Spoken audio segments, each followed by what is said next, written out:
बिल्ली के मासूम बच्चे। किसी एक छोटे से शहर में रॉकी और टॉकी दो सहोदर भाई साथ साथ रहते थे। वे दोनों हमेशा एक दूसरे के आसपास ही मौजूद रहते थे। दोनों भाई आपस में हमेशा खेलते रहते थे। अपनी पढ़ाई लिखाई भी एक साथ ही बैठकर किया करते थे।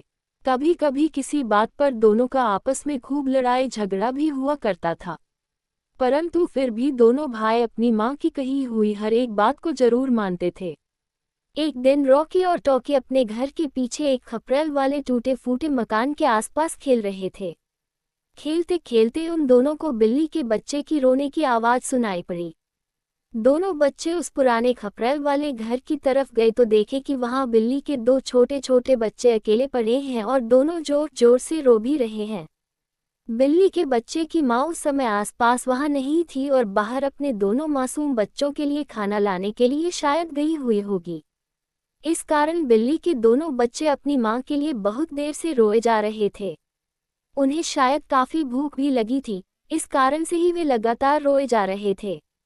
बच्चों की माँ जो बड़ी बिल्ली थी, अभी तक उन बच्चों के पास वापस नहीं लौटी थी। रॉकी और टॉकी ने नजदीक जाकर बिल्ली के दोनों बच्चों को देखा। दोनों बच्चों को हाथ से छूकर भी देखा। दोनों बड़े प्यारे बच्चे थे। रॉकी और टॉकी को ये डर भी लग रहा था कि अगर बड़ी बिल्ली आ जाएगी तो हो सकता है वह कहीं उन पर हमला न कर दे। ये सोचकर दोनों भाइयों ने अपने दादाजी के पास जाकर अपने दादाजी को बिल्ली के बारे में सारी बातें बताई। दादाजी दोनों बच्चों के साथ उस खपरेल वाले मकान के अंदर आए और देखे कि बिल्ली के दो बच्चे भूख से शायद रोए जा रहे हैं।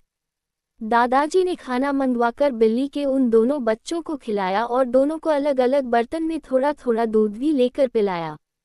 तभी थोड़ी देर के बाद इन दोनों बच्चों की माँ यानी बड़ी बिल्ली आ गई। बिल्ली अपने बच्चों के पास जाकर अपने बच्चों को पुचकारने लगी। बिल्ली और उसकी दोनों बच्चे अब काफी खुश हो गए। दादाजी ने बड़ी बिल्ली को भी एक बर्तन में दूध पिलाई। अपनी भूख मिटने के बाद बिल्ली के दोनों बच्चे अब आपस में एक दूसरे के साथ खेलने भी लग गए थे। ये सब देखकर रॉकी और टॉकी ने अपना दादाजी को कहा कि दादाजी, आपने बिल्ली और उसके बच्चों की काफी मदद की है। इस कारण बिल्ली के बच्चे और बड़ी बिल्ली भी काफी खुश हो गई। दादाजी ने भी अपने पोते रॉकी और टॉकी को समझाते हुए कहा कि हमें हमेशा जानवरों या जरूरतमंद लोगों की हमेशा मदद करनी चाहिए। दादाजी ने रॉकी और टॉकी को भी खूब शाबाशी दी कि वे दोनों भी छोटे जानवरों की मदद करने के बारे में सोचा करते हैं।